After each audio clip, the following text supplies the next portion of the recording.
guys, chicharong balat ng manok. Diyos ko po, papataas ng cholesterol. OMG. Inom na ng barley later. Ito guys, 3 kilong balat ng manok. Partneran natin ng sili, sausawan. Yan guys, ang partner niya. Diba? Aahunin ko na yan guys.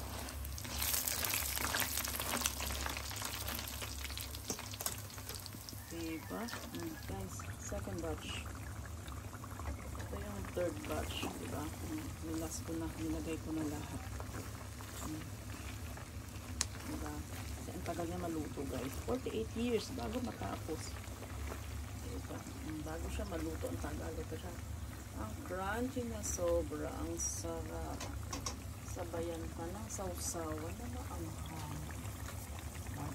Ayan guys. Diba? Sausawan maanghang. Yum yummy. Ayan guys. Ganyan ang ginawa ko. Bali, minarinate ko yung kagabi pagkatapos kong hugasan at matanggal ibang balahibo. Pero may mga natira pa yatang mga balay-balahibo at may nakita pa nga ako dun sa iba. Ang hirap isa-isahin. Sobrang dami guys. 3 kilo siya guys. 3 kilong balat ng manok. Tapos nung naluto, kakapiranggot na lang. OMG. Ang nilagay ko dyan guys, patis, cornstarch, magic sarap, tapos maraming paminta at maraming bawang.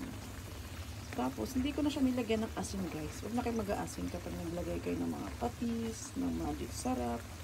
Kasi nilagyan ko siya ng konting cornstarch lang. Tapos kagabi yun nagdaman. Tapos sa 3 kilo, 3 itlog na malalaki ang nilagay ko. Pagkatapos nun is minarinate ko siya magdamag. Tapos ngayong umaga medyo dry na siya. Saka ko hinalo na yung harina. Hindi ko na siya inisa-isa para i-coat yung harina. Mabusisi. Mindok sa yun. Mabilisan is nilagay ko siya sa loob.